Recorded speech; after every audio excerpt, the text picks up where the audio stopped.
बिस्मिल्लाहिर्रहमानिर्रहीम। मैं हूँ जहांगीर। इस वीडियो में हम बात करेंगे classification of operating system and types of operating system. मतलब हम ऑपरेटिंग सिस्टम की क्लासिफिकेशन भी देखेंगे कि कौन कौन सी क्लासेस हैं, और टाइप्स भी देखेंगे ऑपरेटिंग सिस्टम की कि कौन कौन सी टाइप्स हैं। सो आप देख रहे हैं स्लो बेसिक एग्जाम में Jahangir. Let's move to our topic.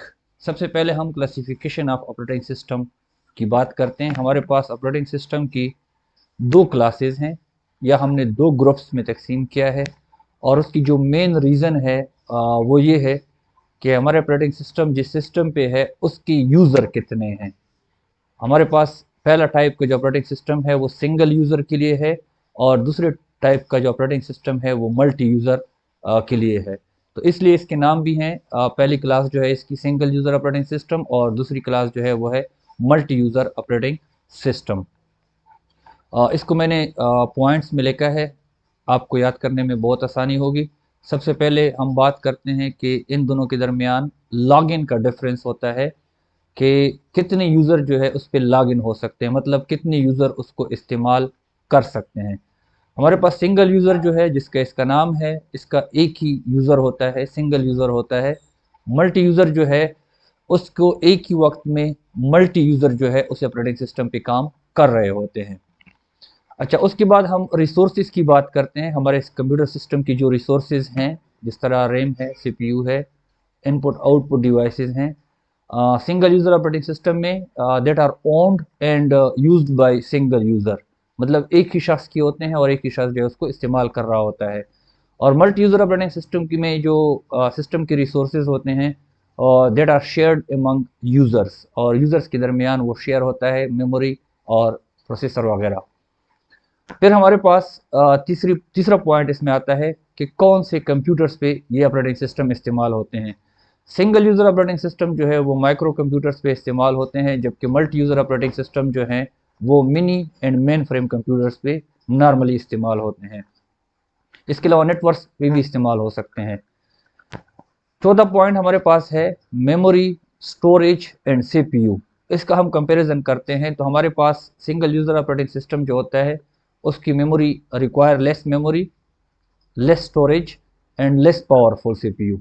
हमारे पास इसमें मेमोरी कम होती है, स्टोरेज भी कम होता है, और सीपीयू की जो पावर है वो मल्टी यूज़र वाले सिस्टम के मुकाबले में कम होती है। तो हमारे पास मल्टी यूज़र ऑपरेटिंग सिस्टम जो है that have larger memory, storage and have powerful CPU. हमारे पास चार पॉइंट्स हमने डिस्कस कर लिए। पांचवा जो पॉइंट है वो है मल्टी प्रोग्राम्स।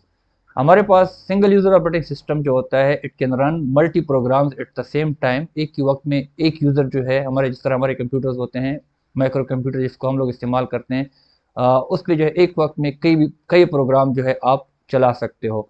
जबकि हमारे पास मल्टी यूज़र ऑपरेटिंग सिस्टम जो है वो multi programming and time sharing को जो है वो सपोर्ट करता है। इसका मतलब ये है कि इसको एक वक्त में कई यूज़र अपने कई कई प्रोग्रामों को उस पर चला सकते हैं। मिसाल के तौर पर 5 यूज़र हैं और हर एक यूज़र के 3-3 4-4 प्रोग्राम है, तो मुख्तलिफ यूज़र्स के मुख्तलिफ प्रोग्राम जो है उनके दरमियान सीपीयू का जो टाइम होता है वो शेयर होता है।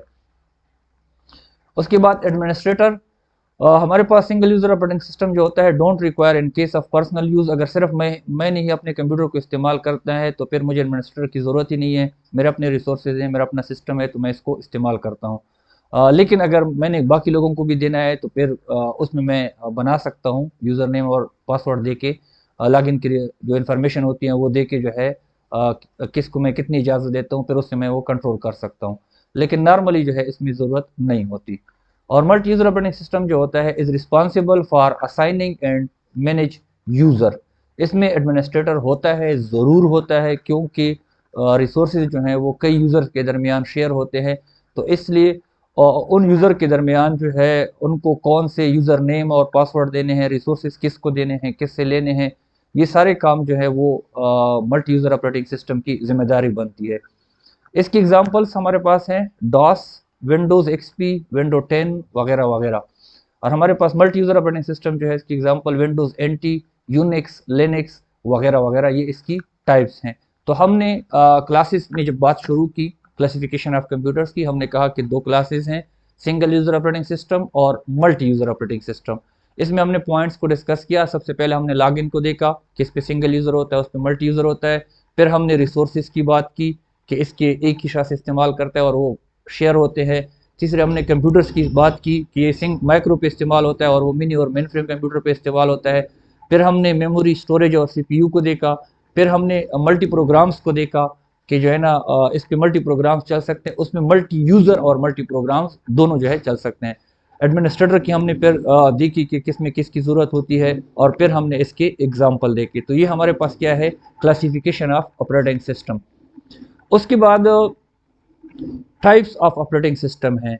सबसे पहले हम ये देखते हैं कि जो हमने इसके टाइप्स बनाए हैं वो किस बुनियाद पे बनाए हैं। There are 3 types of operating system based on task perform. ये बहुत ज़रूरी बात है, आपको याद रखनी चाहिए कि पेपर में भी आ सकता है कि ऑपरेटिंग सिस्टम की जो टाइप्स हैं हमने किस बुनियाद पे बनाई हैं।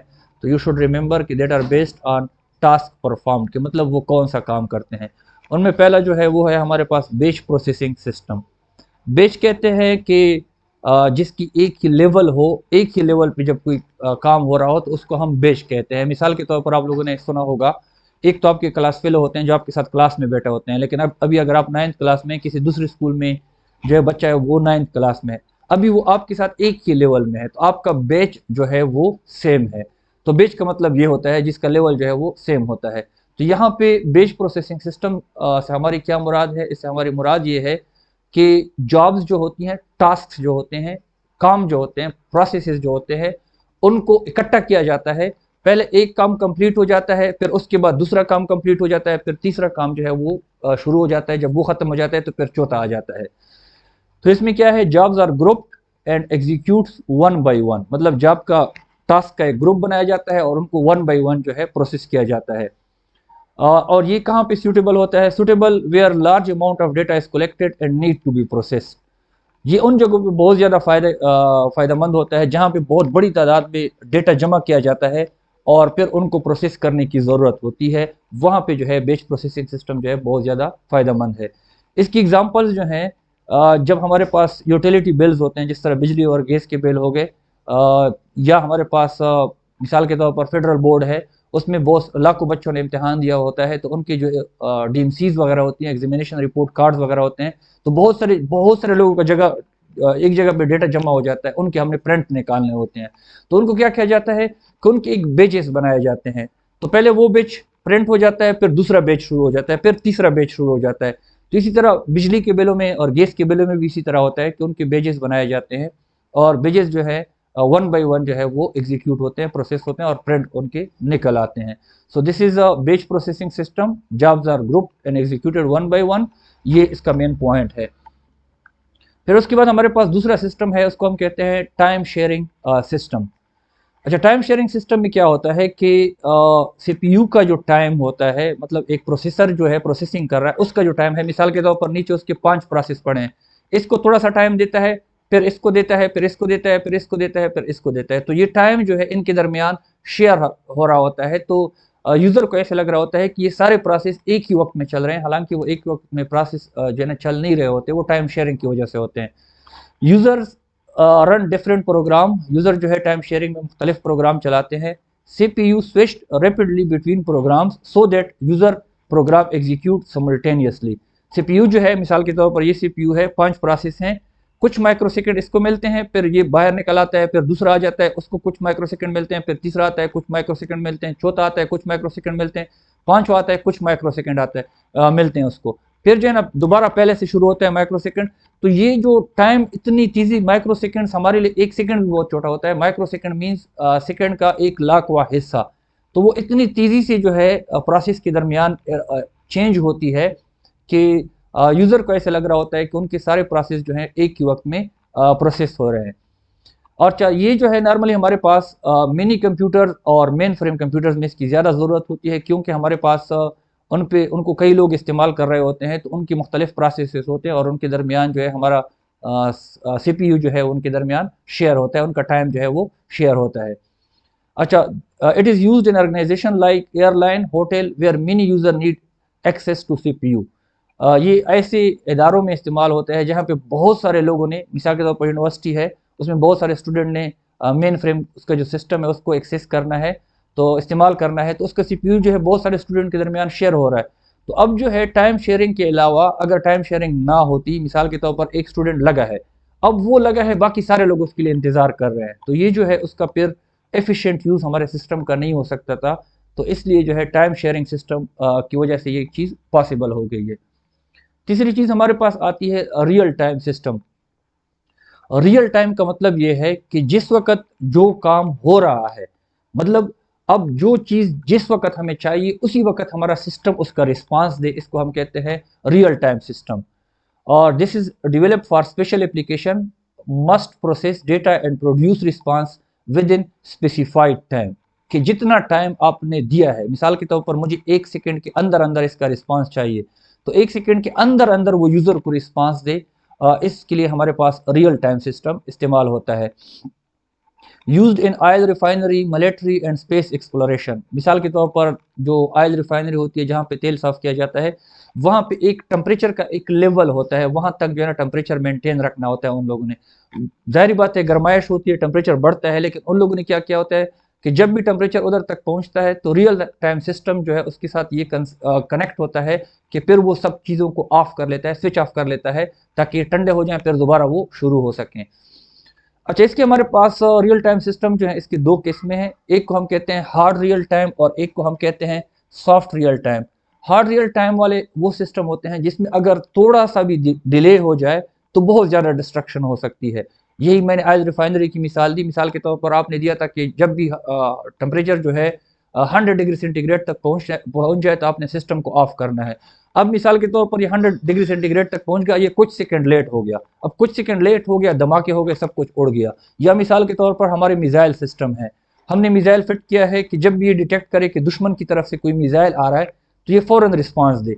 अब अगर ये कुछ सेकंड भी लेट हो गया तो दुश्मन की मिसाइल ने सब कुछ तबाह कर दिया होगा, फिर इस सिस्टम का हमारे लिए कोई फायदा नहीं होगा। तो हार्ड रियल टाइम ये है कि उसमें 1 सेकंड का टाइम भी डिले हो जाए तो बहुत बड़ा नुकसान हो सकता है।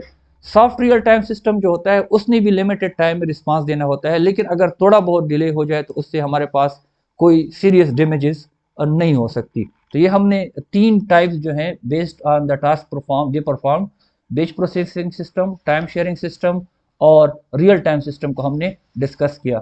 Thanks for watching. और अगर आपका कोई भी क्वेश्चन हो आप कमेंट में पूछ सकते हैं, और अगर आप कोई सजेशन देना चाहते हैं इंप्रूवमेंट के लिए, it will be highly appreciated.